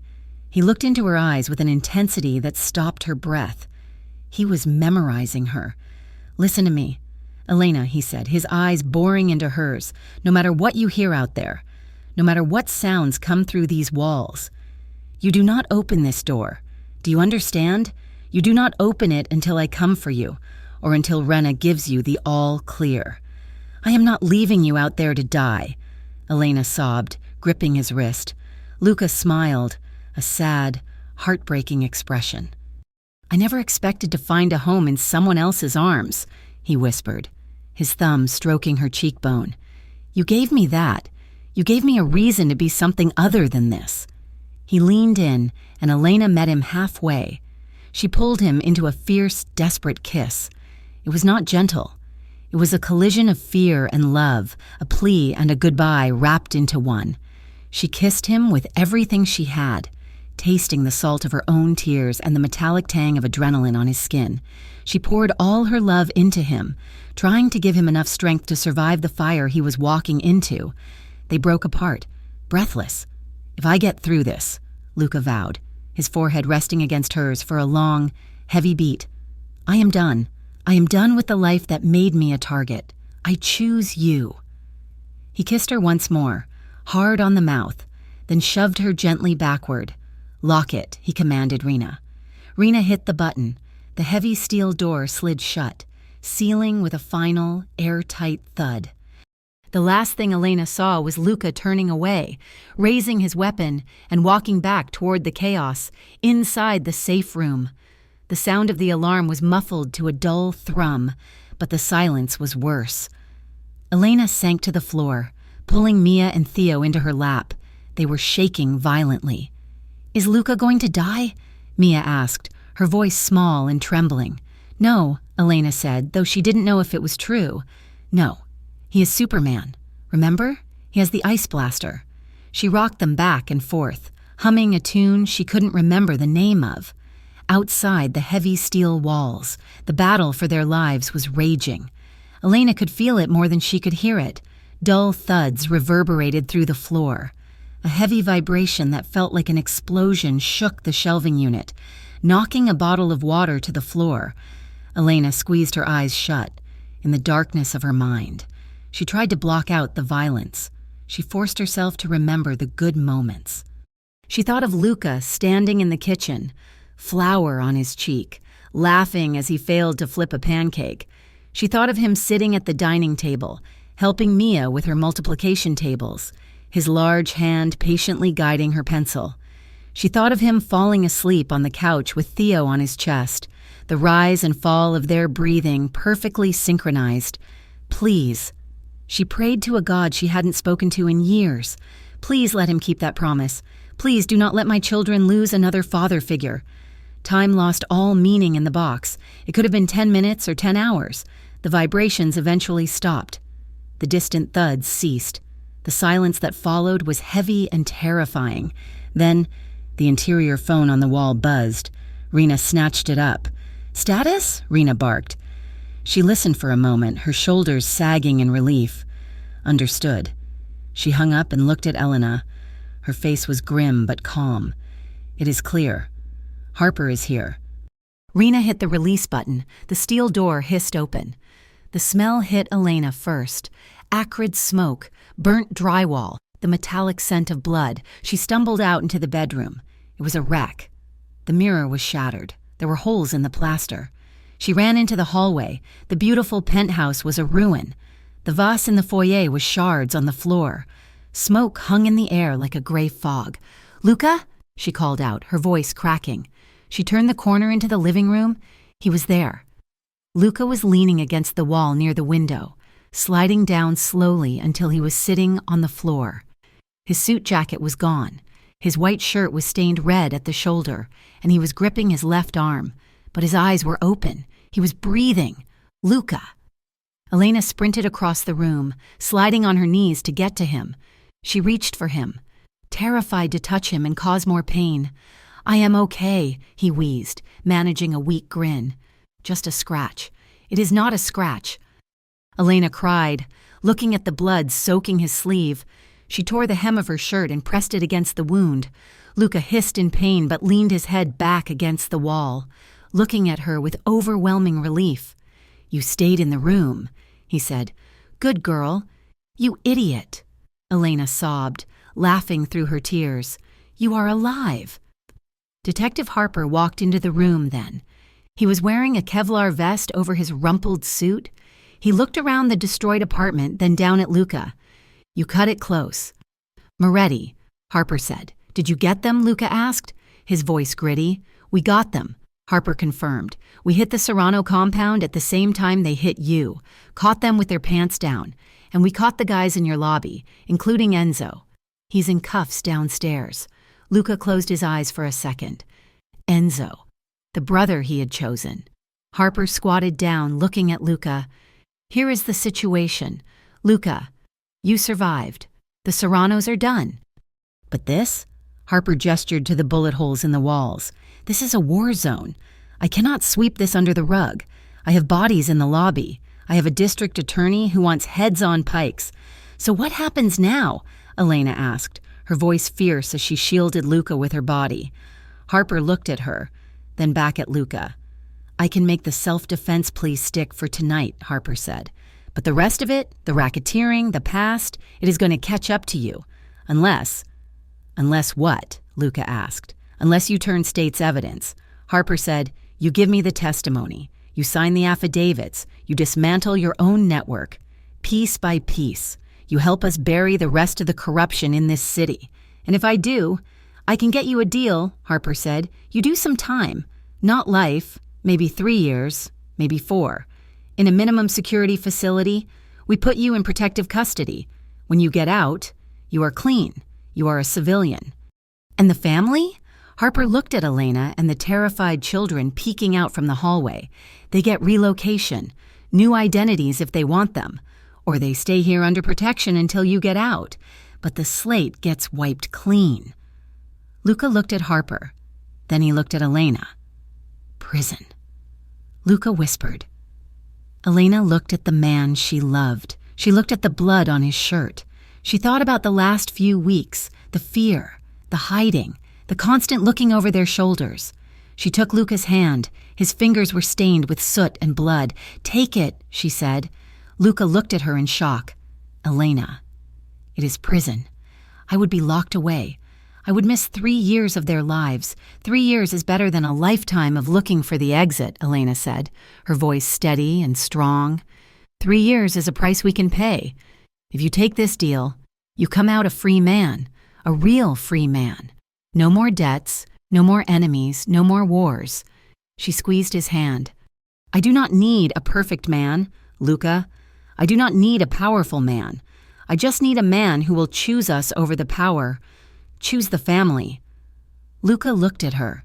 He saw the future in her eyes. It wasn't a future of penthouses and armored cars. It was a future of waiting rooms and visitation hours, followed by a lifetime of peace. He looked back at Harper. "Where do I sign?" Luca asked. The hospital room was quiet, smelling of antiseptic and floor wax. It was 3 days later. Luca was sitting on the edge of the bed, his arm in a sling. He was wearing a gray jumpsuit that didn't belong to him.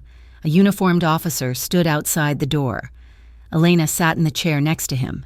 She was holding his good hand. "They are moving me to the holding facility in an hour," Luca said quietly. "I know," Elena said. "I talked to the lawyer. The plea is signed, 4 years, eligible for parole in 2 with good behavior." 2 years, Elena repeated. "It sounds like a long time." "It is," Luca admitted. "I'm going to miss seeing Theo lose his first tooth. I am going to miss Mia's school play." "We will write," Elena said, "every day. And we will visit every Sunday. The kids are already drawing pictures for you. Theo drew one of you fighting the bad guys. You have a cape in his version." Luca smiled, but his eyes were wet. "Elena," he said, his voice cracking, "you do not have to wait. 2 years is a long time to put your life on hold for a convict." Elena stood up. She leaned forward and kissed him. It was a soft kiss, filled with the promise of tomorrow. "I am not waiting for a convict," she whispered against his lips. "I am waiting for the architect. I am waiting for the man who is going to build us a home." She pulled back and smoothed the hair from his forehead. "You go. You do your time. You pay the debt. And when you walk out those gates, we will be there." Luca nodded, a single tear tracking down his cheek. He squeezed her hand one last time before the guard opened the door. "I love you," he said. "I love you too," Elena replied. "Now go." 3 years later, the suburbs were quiet in a way Harborview never was. There were no sirens, only the sound of lawnmowers and the distant chime of an ice cream truck. The house was small. It had yellow siding that needed a fresh coat of paint and a porch that creaked when you stepped on it, but it had a big backyard, and there were no security cameras on the roof. Elena sat on the front porch swing, a nursing textbook open on her lap. She was wearing scrubs, tired from her shift at the local clinic, but it was a good kind of tired, a satisfying tired. A station wagon pulled into the driveway. Elena smiled, closing her book. Luca got out of the car. He looked different. The expensive suits were gone, replaced by jeans and a flannel shirt covered in sawdust. His hair was a little longer, touched with more gray than before. He looked tired, too, but his shoulders were loose. The tension that used to coil inside him like a spring was gone. He walked up the path, carrying a rolled-up set of blueprints. He was working as a consultant for a construction firm now. Legitimate work. He designed support beams and safety protocols. It wasn't glamorous, but he was building things that stood up. "Daddy?" Theo, now 8 years old and missing 2 front teeth, burst out of the front door. He launched himself off the porch steps. Luca dropped the blueprints and caught the boy in midair, swinging him around with a laugh that echoed through the quiet street. "Hey, buddy, did you finish your homework?" "Mostly," Theo yelled. Mia walked out next. She was 11 now, tall and lanky. She smiled at Luca, a real smile, not the guarded look she used to have. "Hey, Luca," she said. "Hey, Mia, how was the play rehearsal?" "It was okay. I got the lead. You did?" Luca beamed, putting Theo down. "That is amazing. We are going to celebrate. Pizza tonight?" "Yes," the kids cheered. They ran back inside to argue over toppings. Luca walked up the steps to the porch. He stood in front of Elena. He smelled of pine wood and hard work. "Hey," he said softly. "Hey," she replied. He sat down on the swing beside her. The wood groaned under their weight. He reached out and took her hand, his thumb rubbing over her knuckles. His hands were rougher now, callous from labor, but they were the hands of a free man. "How was your day?" he asked. "Long," Elena said, "but good. I helped deliver a baby today." "That is a miracle," Luca said. "It is ordinary." Elena smiled. "Just an ordinary day." Luca looked at her. Then he looked at the small yellow house, and the kids running past the screen door inside. "It is not ordinary to me," he whispered. He leaned in and kissed her. It was a slow, lingering kiss. Tasted of coffee and contentment. It was the kiss of 2 people who had walked through the fire and come out the other side holding hands. Elena curled into his side, resting her head on his shoulder. Luca put his arm around her, pulling her close. They sat there, swinging gently as the sun went down over the neighborhood, watching the fireflies come out, perfectly content in the ordinary miracle of safety, love, and a second chance at a normal, modern American life. Thank you so much for listening to the story of Elena and Luca. I hope you enjoyed this journey from the dark streets of Harborview to the quiet peace of the suburbs. I would love to know where you are listening from today. Please leave a comment down below and tell me which part of the story was your favorite. If you enjoyed this series and want to hear more emotional, realistic tales, please make sure to subscribe to Mafia Romance Stories and hit the notification bell so you never miss an upload. Share your thoughts in the comments and let me know what kind of story you want to hear next.